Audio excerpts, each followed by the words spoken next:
Hello guys, welcome back to RF academy YouTube channel.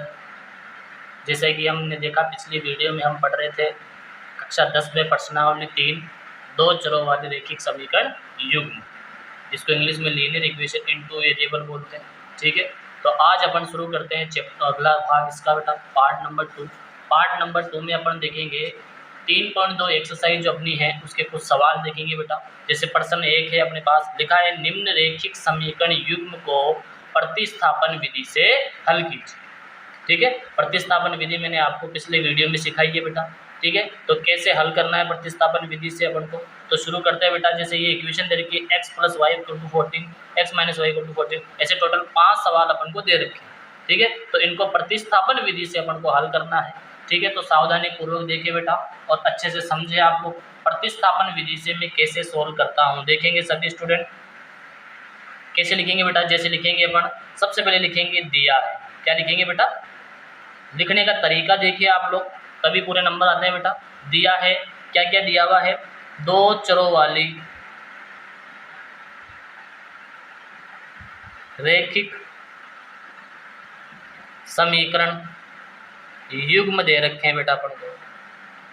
ठीक है, क्या दे रखा है, x + y = 14 और x - y = 4। ठीक है, इसको इक्वेशन नंबर 1 दे दो, इसको इक्वेशन नंबर 2 दे दो। ज्ञात क्या करना है बेटा इस सवाल में, इस सवाल में अपन को ज्ञात क्या करना है, लिखा हुआ है देखो यहाँ पर, प्रतिस्थापन विधि से अपन को हल करना है। प्रतिस्थापन विधि से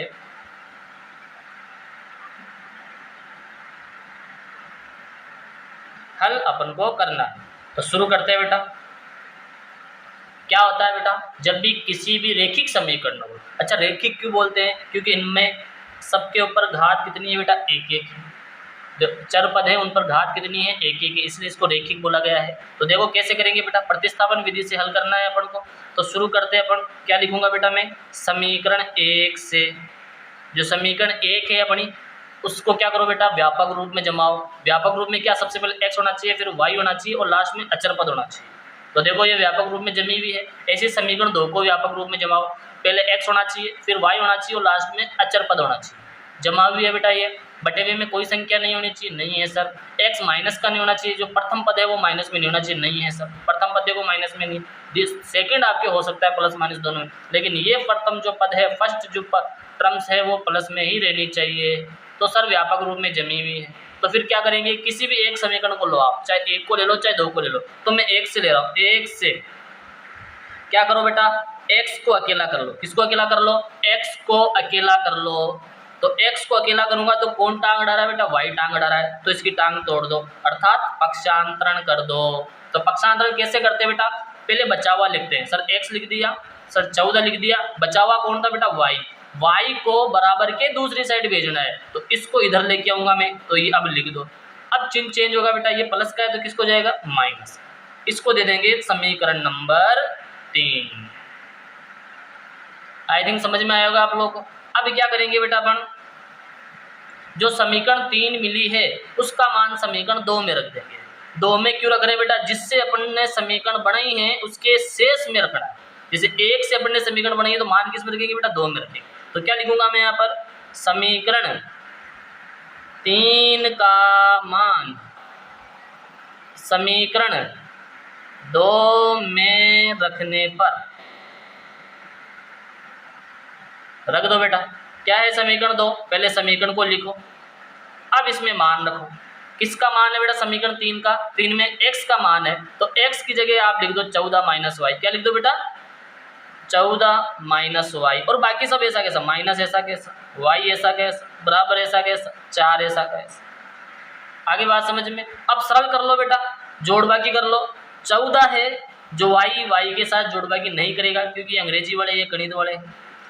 तो y और y कितने हो जाएंगे बेटा, सर 2y हो जाएंगे। माइनस माइनस प्लस होता है, लेकिन चिन्ह किसका आता है बेटा, माइनस का आता है, = 4। आई बात समझ में, यहाँ तक समझ में आ गई। अब गौर से देखो आप लोग, यहाँ पर अंग्रेजी वाला कितना है, सर 1। तो मैंने एक नियम बताया था आप लोगों को, यदि किसी भी समीकरण में अंग्रेजी वाला 1 हो, क्या नियम होता है बेटा, हाँ, यदि किसी भी समीकरण में अज्ञात राशि मतलब अंग्रेजी वाला एक हो तो उसका मान ज्ञात करने हेतु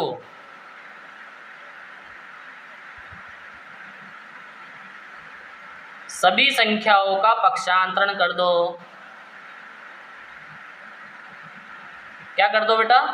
पक्षांतरण कर दो। हमेशा याद रख ले, ये जरूरी नहीं कि इसी सवाल के अंदर काम आएगा। कोई से भी प्रश्नावली पढ़ रहे हो आप लोग, कोई से भी क्लास पढ़ रहे हो, ये नियम बहुत इंपॉर्टेंट है। 8th क्लास से शुरू हो जाता है आपके काम में आने आगे। तो क्या नियम समझ में आ गया? यहाँ देखो अंग्रेजी वाला कितना है बेटा? सर अंग्रेजी वाला 1 है, तो इसके साथ जितनी भी संख्याएं हैं उन सबको बराबर के दूसरी साइड में भेज दो।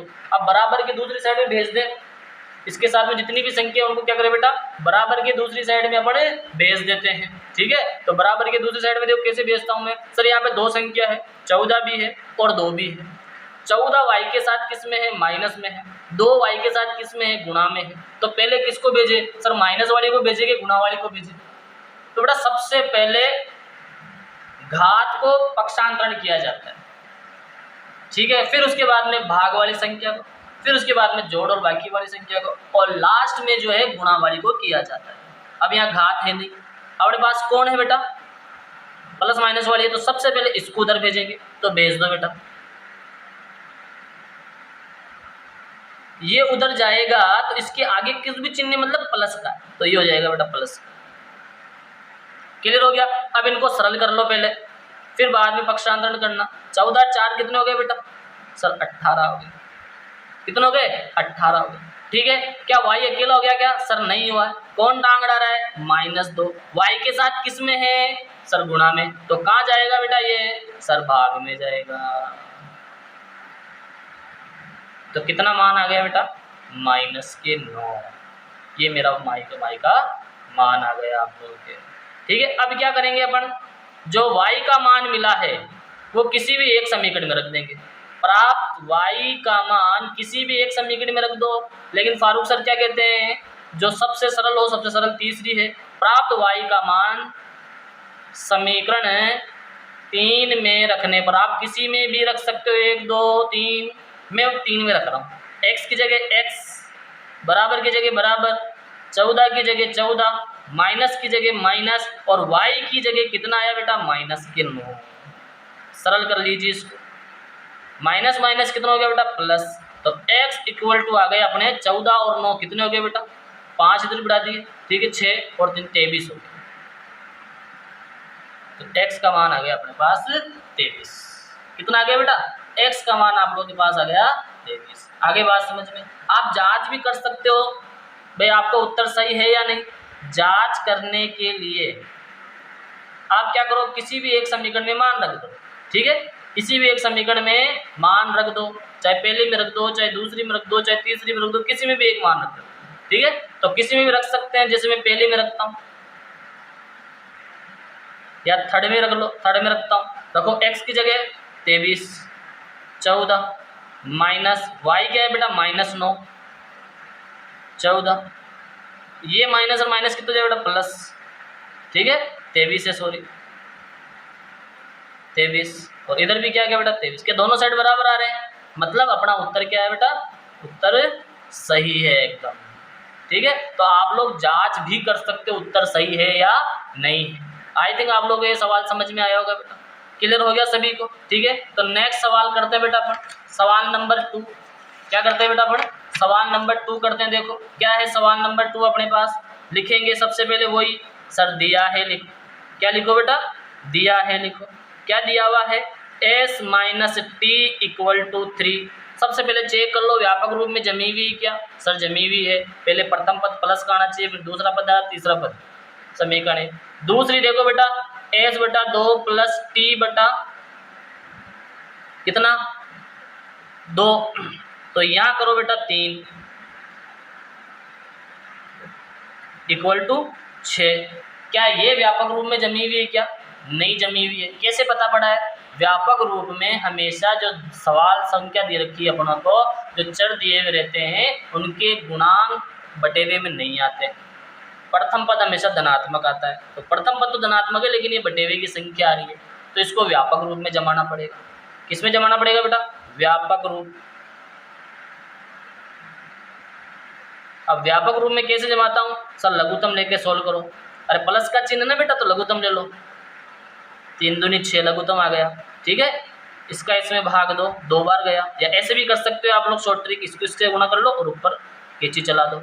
तो 3 दूनी 6, 2 को ऐसे करेंगे 2s, 3 को टी से करेंगे 3t, बराबर कितना आ गया बेटा? 6 आ गया। क्या बटेवे की संख्या हट गई? क्या नहीं हटी सर? अब हट जाएगी तो भाग वाला कहाँ चला जाएगा बेटा? गुणा में चला जाएगा। तो 2s प्लस 3t बराबर कितना आ गया बेटा? सर 36 आ गया। इसको दे दो समीकरण नंबर 2। बोलो यहाँ तक की कहानी समझ में आई कि नहीं? वाप्यक रूप में जम गए बेटा, ठीक है। अब क्या करना है अपन को? वही प्रतिस्थापन विधि से हल करना है। तो क्या करूंगा बेटा? किसी भी एक समीकरण से अंग्रेजी वाले को अकेला कर लो। अब इसके गुणांक क्या है? ज़्यादा है। इसके गुणांक कितने? 1 1 है, तो कम है। तो कम गुणांक वाले से अपन समीकरण बनाते हैं तीसरी। तो मैं बनाऊंगा समीकरण 1 से। तो क्या लिखूंगा बेटा मैं? समीकरण 1 से s minus t equal to 3। मेरे को s का अकेला करना है। कौन टांग अड़ा रहा है? t। तो t की टांग तोड़ दो, मतलब इधर भेज दो। इधर आएगा, किसको जाएगा बेटा? प्लस का। ये हो गई मेरे समीकरण नंबर 3। आई थिंक समझ में आई होगी आप लोग। क्लियर हो गया यहाँ तक? ठीक है। अभी क्या करो बेटा? 3 का मान 2 में रख दो। तो समीकरण 3 का मान समीकरण 2 में रखने पर रख दो बेटा। 2 की जगह 2, s की जगह ये मान रख दो बेटा 3 प्लस टी। फिर किसका चिन्ह है? प्लस का है, प्लस लिख दो। 3 की जगह 3 लिख दो, टी की जगह टी लिख दो, बराबर की जगह बराबर। बोलो यहाँ तक समझ में आ गई? अब इसको सरल कर लो बेटा। यहाँ कुछ भी चिन्ह है, मतलब किसका चिन्ह है? गुणा का। तो इस डब्बे में जो गुणा संख्या है सबसे गुणा कर दो। 2 को 3 से करेंगे बेटा 6 हो जाएगा। 2 को 3 से करेंगे, टी से करेंगे बेटा 2t हो जाएगा। 3t बराबर कितना आ गया बेटा? 36 आ गया। समझ में आ गई बात है यहाँ तक? अभी क्या करना है? जो जुड़ रहा है उसको जोड़ दो। तो 6 तो इनके साथ जुड़ेगा नहीं क्योंकि ये अंग्रेजी वाले हैं। तो 3 और 2 कितने टी हो गए बेटा? 5t हो गए। बराबर कितना आ गया बेटा? 36 आ गया। अब यहाँ गौर से देखो, आपके क्या मसला है? सर अंग्रेजी वाला 1 है। अंग्रेजी वाला क्या है बेटा? 1 है कि नहीं? इतनी देर देखो 2 आ रहे थे, एस टी, लेकिन अब की क्या हुआ? 1। तो अपन अंग्रेजी वाला 1 लाने के लिए ही ये सारा प्रोसेस करते हैं। प्रतिस्थापन का मतलब क्या होता है? एक चर को लाद दे के बाहर भगा देना। तो यही करते हैं अपन, एक चर को लाद दे के बाहर भगाया, अकेला कर दिया, इसका मान दूसरी में रख दिया। ये करने से फायदा क्या हुआ? जो समीकरण बनेगी अपने उसको एक चर के रूप में आ जाएगी। और तुम लोग जानते ही हो, जब भी किसी समीकरण में एक चर दे रखा हो तो उसके साथ जितनी भी संख्या है उन सबका क्या लगा दो? बीजा लगा दो, टांग तोड़ दो, अर्थात पक्षांतरण कर दो। तो करते बेटा 5 और 6 दोनों का है, तो पहले किसका होगा? 6 का होगा। तो 6 का करते हैं बेटा। ये उधर जाएगा, किसका हो जाएगा बेटा? माइनस का हो जाएगा। सॉरी 36 है यहाँ पर। तो सरल कर लो पहले इसको। कितना बच गया बेटा? 30 बच गया। ठीक है। अब क्या करो? मेरे को टी चाहिए। कौन टांग अड़ा रहा है बेटा? 5। तो 5 की टांग तोड़ दो। तो 30/5 भाग चला जाएगा, कितना जाएगा बेटा? 6। तो ये मेरा आ गया किसका मान भाई? टी का मान आ गया। बोलो आया कि नहीं? ये आ गया मेरा किसका मान बेटा? टी का मान। अब जो टी का मान अपने पास आया है उसको किसी भी एक समीकरण में रख दो, लेकिन अपन किस में रखते हैं? 3 में। प्राप्त टी का मान समीकरण किस में रखेंगे बेटा? 3 में रखने पर आप किसी में भी रख सकते हो, लेकिन मैं 3 में रखूंगा क्योंकि देखो 3 में पक्षांतर करने की जरूरत नहीं है। ऑलरेडी मान रखो, जोड़ो, सरल हो जाएगा। तो यहाँ क्या करोगे? मान रखोगे, फिर पक्षांतरण करोगे, यहाँ मान रखोगे, गुणा करोगे, तो आसान कौन सी? 3 ही तो है ना, इसलिए मैं 3 में रखता हूँ। बाकी आप किसी में रख सकते हो, पहली, दूसरी, तीसरी में। तो 3 में रखने पर तो s बराबर 3 प्लस टी का मान कितना आया बेटा? सर 6 आया। तो s इक्वल टू कितना आ गया बेटा? 9 आ गया। बोलो बात समझ में आई कि नहीं? क्लियर हो गया सभी को? तो टी का मान आया अपने 6, s का मान आया अपने 9। आप जांच कर सकते हो। कर लो जांच करने के लिए, किसी भी एक समीकरण में मान रख दो, तो मैं 3 में रखना होगा, 3 से रखो, s का जगह 9, 3 प्लस t की जगह 6, क्या दोनों साइड बराबर आ गई क्या बेटा? बराबर है, लिख देंगे दोनों पक्षों में, दोनों पक्ष बराबर है, इसलिए प्राप्त हल सही है। बोलो जांच भी समझ में आई कि नहीं आप लोगों को? तो आप लोग ऐसे जांच भी कर सकते हो, ठीक है, एग्जाम में जांच कर, रफ कार्य में करिए आप जांच, यहाँ तक आपको सरल करना। क्या सवाल नंबर दूसरा समझ में आ गया बेटा, पहले का दूसरा? ठीक है, अब अपन शुरू करते हैं, अगला नेक्स्ट सवाल लेते हैं बेटा। अगला कौन सा सवाल लेते हैं अपन? नेक्स्ट सवाल लेते हैं अपन। तो देखिए नेक्स्ट सवाल लेते हैं बेटा अपन। अगला सवाल है मेरे पास तीसरा सवाल, देखेंगे आप क्या है तीसरे सवाल में दिया है, क्या दे रखा है बेटा? 3x minus y equal to 3, 9x minus 3y equal to 9। आगे बात समझ में? क्या करना है बेटा इसको? वही प्रतिस्थापन विधि से हल करना है। कौन सी विधि से हल करना है अपन को? प्रतिस्थापन विधि से हल करना है। तो कैसे करेंगे? वही सबसे पहले दी गई समीकरण को व्यापक रूप में जमाओ। व्यापक रूप मतलब बटे में संख्या नहीं आनी चाहिए, सर आ रही है क्या? नहीं आ रही। अंग्रेजी में x पहला पद प्लस होना चाहिए है, पहले x फिर y लास्ट में अचर पद होना चाहिए है, ये भी सही है, ये भी सही है, तो इसको दे दो 1 नंबर, इसको दे दो 2 नंबर। बोलो यहाँ तक बात समझ में आई? अब किसी भी एक समीकरण को ले लो, चाहे 1 को ले लो चाहे 2 को, ठीक है। तो मैं कहीं से करूँगा बेटा? समीकरण 1 से, ठीक है। वही x को अकेला करेंगे, आप y को भी अकेला कर सकते हो, नॉट प्रॉब्लम। मैंने x को ही अकेला करना है तो करते हैं बेटा। सबसे पहले y को उधर भेजेंगे, किस में जाएगा बेटा? प्लस में। अब कौन जाएगा? x 3 दूर जाएगा तो गुणावाड़ा कहाँ जाएगा बेटा? भाग में। तो ये मेरे बन गई कौन सी समीकरण? समीकरण नंबर 3। अब क्या करेंगे बेटा? अब क्या करेंगे? जो समीकरण 3 है उसका मान किस में रख देंगे? 2 में। समीकरण 3 का मान समीकरण 2 में रखने पर,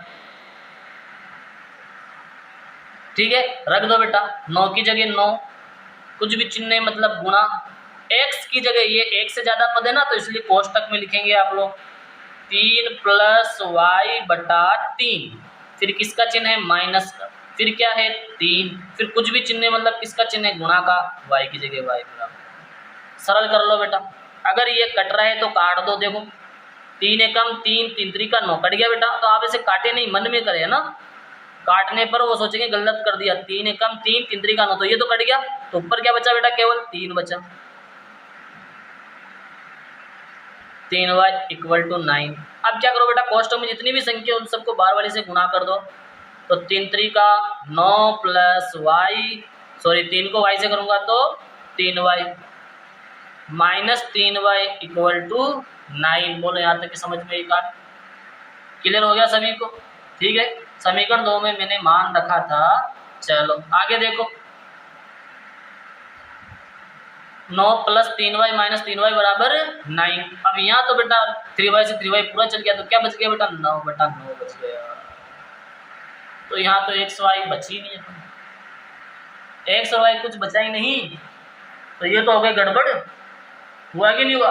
तो ऐसे सवालों को कैसे सोल्व करते हैं बेटा? देखो यहाँ तक तो समझ में आ गया आप लोगों को, xy कुछ नहीं बचा। अब क्या करेंगे बेटा? देखो आप लोग, जब xy कुछ भी नहीं बचता है तो आपको अनुपातों की तुलना करनी पड़ती है। यहाँ x व y कुछ नहीं शेष है, इसलिए अनुपातों की तुलना करेंगे। क्या करेंगे बेटा? अनुपातों की तुलना करेंगे। अब अनुपातों की तुलना कैसे करता हूं बेटा मैं? देखो ठीक है, अनुपातों की तुलना करने के लिए अपन क्या करते हैं बेटा? a1 बटा a2 निकालते हैं। क्या निकालते हैं? a1 बटा a2। a1 क्या होता है जी बेटा? जो पहली समीकरण होती है उसमें x के गुणांक को बोलते हैं a1। क्या बोलते हैं बेटा? जो पहली समीकरण होती है उसमें x के गुणांक को क्या बोलेंगे? a1। y के गुणांक को क्या बोलेंगे b1 और अचर पद को क्या बोलेंगे बेटा c1, पहली समीकरण के लिए।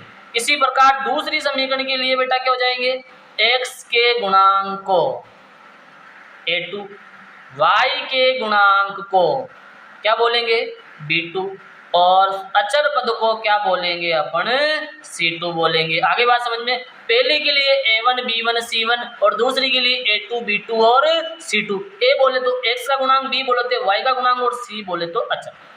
तो अपन को तुलना करनी है a1 बटा a2। a1 कितना है बेटा सर 3 है, तो लिख दो 3। a2 कितना है बेटा सर 9 है, 9 हो गया। सरल कर लो, 3 एकम 3, 3 त्रिका 9, तो मेरे पास आ गया a1 बटा a2। अब b1 बटा b2 क्या आएगा बेटा अपने पास, वो निकाल लो। b1 कितना है सर, इसका गुणांक सर कुछ भी नहीं है, मतलब -1 हो गया, चिन्ह सहित लेना है अपन को, है ना।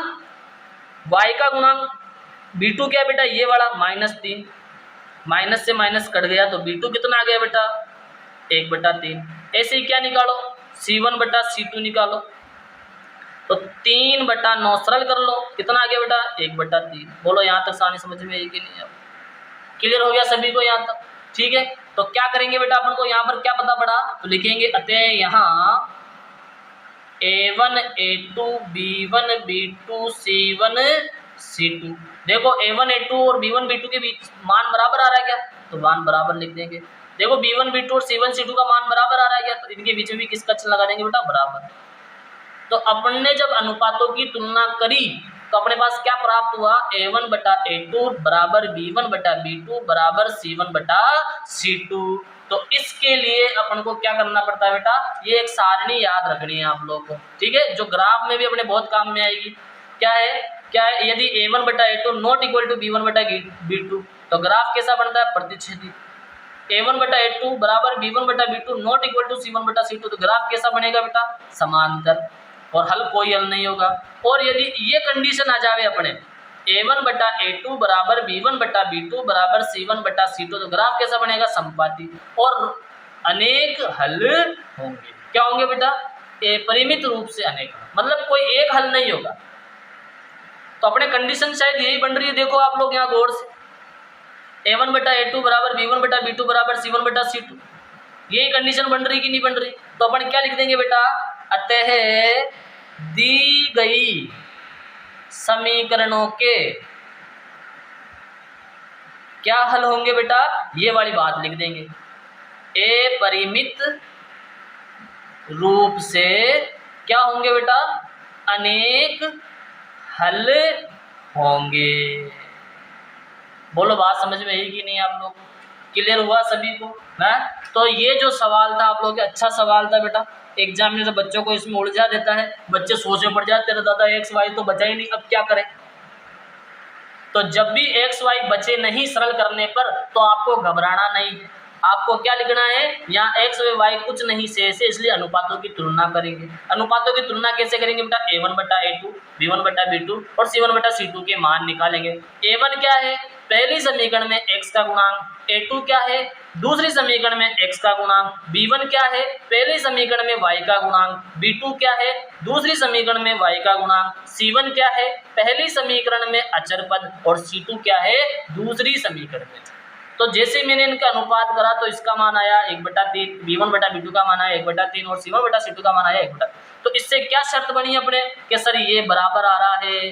तो आप लोगों को मैंने सारणी में बताया है, जब ऐसी कंडीशन आ जाए तो अपन क्या लिख देंगे, समीकरणों के अपरिमित रूप से अनेक हल होंगे। क्या आप लोगों को ये सवाल समझ में आया बेटा, क्लियर हुआ, दोनों सवाल समझ में आ गए आप लोग को, आगे बात समझ में। चलो नेक्स्ट चलते हैं बेटा। तो ये मैंने आप लोग को प्रश्नावली 3.2 के 2 सवाल समझा दिए। कौन सी विधि से समझाए बेटा, प्रतिस्थापन विधि से मैंने आप लोग को ये सवाल समझाए। आई थिंक आप लोगों को समझ में आ गया बेटा ना। मैं कंप्लीट किताब कोर्स कराने सोचते हैं ना बेटा, ठीक है, तो आप वीडियो देखें, कंप्लीट प्रश्नावली करूँगा, एक एक सवाल आप लोगों को बेटा अच्छे से समझे, डेली वीडियो देखिए आप लोग, ठीक है। चलो नेक्स्ट सवाल पढ़ते बेटा अपन। नेक्स्ट सवाल क्या है अपने पास, नेक्स्ट सवाल है ये वाला। तो अपन ने 3 सवाल पढ़ लिए, फर्स्ट हो गया, सेकंड हो गया, थर्ड हो गया। नेक्स्ट सवाल क्या बेटा, फोर्थ। क्या है, ये रहा सवाल। कौन सी विधि से करना है अपन को इसको भी, 0.2x plus 0.3y equal to 1.3। ठीक है, ये व्यापक रूप में तो जमी हुई है, लेकिन एक छोटी सी दिक्कत आ रही है कि पॉइंटों में आ रही है। अब पॉइंटों में बच्चों को क्या थोड़ी कैलकुलेशन हार्ड लगती है भाई, हार्ड है ना कैलकुलेशन। एक तो नॉर्मल संख्या करते हो एक पॉइंटों में, तो आप क्या करो, पॉइंट हटा लो। क्या करो बेटा आप लोग, पॉइंट हटा लो।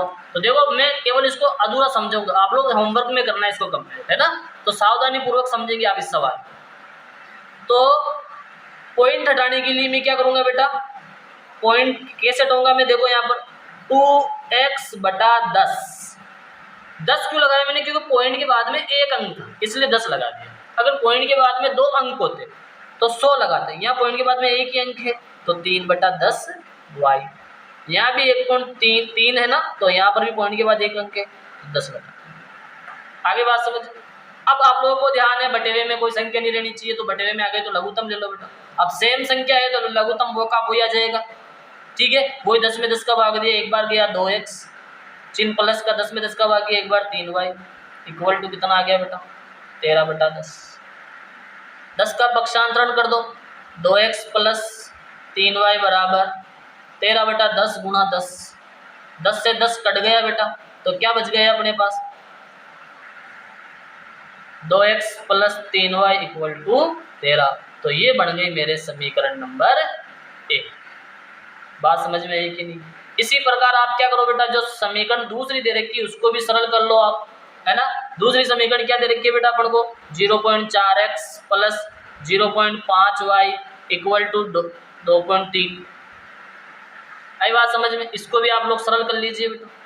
तो कैसे करेंगे, वही पॉइंट हटाओ, नीचे क्या लगा दो बेटा 10x, पॉइंट हटाओ, नीचे क्या लगा दो बेटा 10y, पॉइंट हटाओ, नीचे क्या लगा दो बेटा 10। लघुत्तम ले लीजिए आप लोग 10 में 10 का भाग गया, एक बार गया, जो उत्तर है उसको ऊपर वाले से गुणा कर लो बेटा। 10 में 10 का भाग गया, एक बार गया, तो 4x plus 5y equal to 23 बटा 10 इंटू 10। 10 से 10 कट गया, बोलो क्या बच गया अपने पास, 4x plus 5y equal to 23।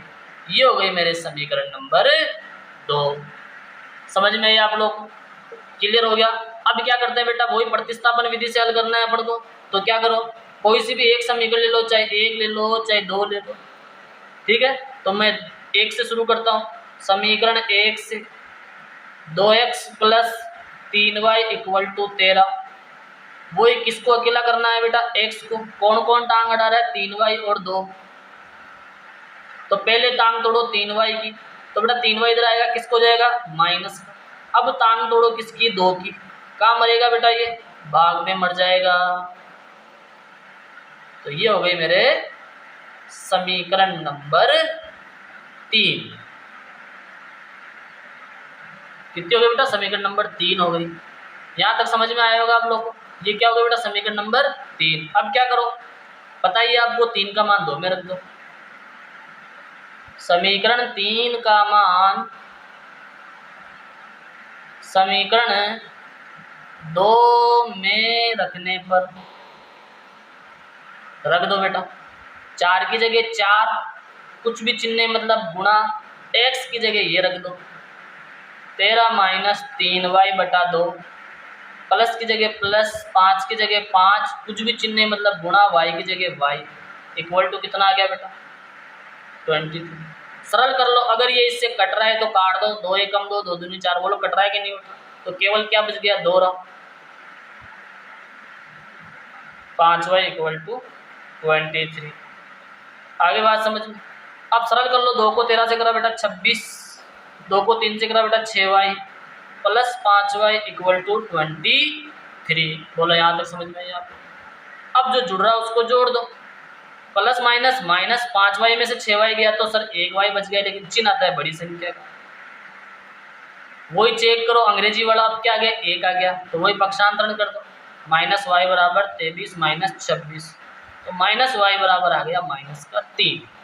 बड़ी संख्या का चिन्ह लगा, माइनस से माइनस कट गया बेटा, तो y का मान कितना आ गया अपने पास, 3 आ गया। आगे बात समझिए, क्लियर हो गया सभी को। आगे चलते हैं। प्राप्त y का मान किस में रखोगे? समीकरण 3 में रखने पर, किसी में भी रख सकते हो आप लोग, लेकिन मैं 3 में रखता हूँ क्योंकि ये सरल करीबी है। x की जगह x, बराबर की जगह बराबर, 13 की जगह 13, माइनस की जगह माइनस, 3 की जगह 3, कुछ भी चिन्ह मतलब गुणा, y की जगह 3 बटा 2। अब सवाल खुद बोल रहा है कि गुणा करो रे, भाग करो रे, तो पहले गुणा होगा बेटा, 3 3 का 9 बटा 2। अब क्या करो, घटा दो, 13 में से 9 मर गए, कितने बच गए बेटा? 13 में से 9 गए तो कितने बच गए भाई? 3 तो ये चले गए, 6 वो चले गए, कितने बच गए बेटा? 4 बच गए। भाग दे दो तो ये आ गया x का, तो लिख देंगे बेटा, अतः है अभिष्ट x बराबर 2 व y बराबर 3 हल होंगे। आप जांच भी कर सकते हो उत्तर सही आया ही नहीं आया। बोलो बात समझ में आई आप लोगों को यहाँ तक? ठीक है, तो आप लोगों के लिए होमवर्क में जो है बेटा ये 2 सवाल है, एक ये एक ये, एक ये एक ये। अच्छे से ट्राई करें बेटा, ठीक है, समझ में आ जाएंगे आप लोग। आगे बात समझ में, 4 टोटल 6 सवाल थे, उसमें से 4 सवाल मैंने करा दिए आप लोग, ये 2 सवाल आपको होमवर्क में है। क्लियर है बेटा? अच्छे से समझे आप लोग, वीडियो को देखें। अगर आप लोगों को मेथड और सीखना है तो आप पुरानी वीडियो देखिए, इसकी मैंने वहाँ मेथड पूरा हिंदी में लिखा हुआ है स्पष्ट, ठीक है, एक एक चीज़ समझाई भी है। अगर आप लोगों को कुछ समझ में आया हो, वीडियो पसंद आई हो, तो प्लीज़ चैनल को शेयर एंड सब्सक्राइब करें। Thank you.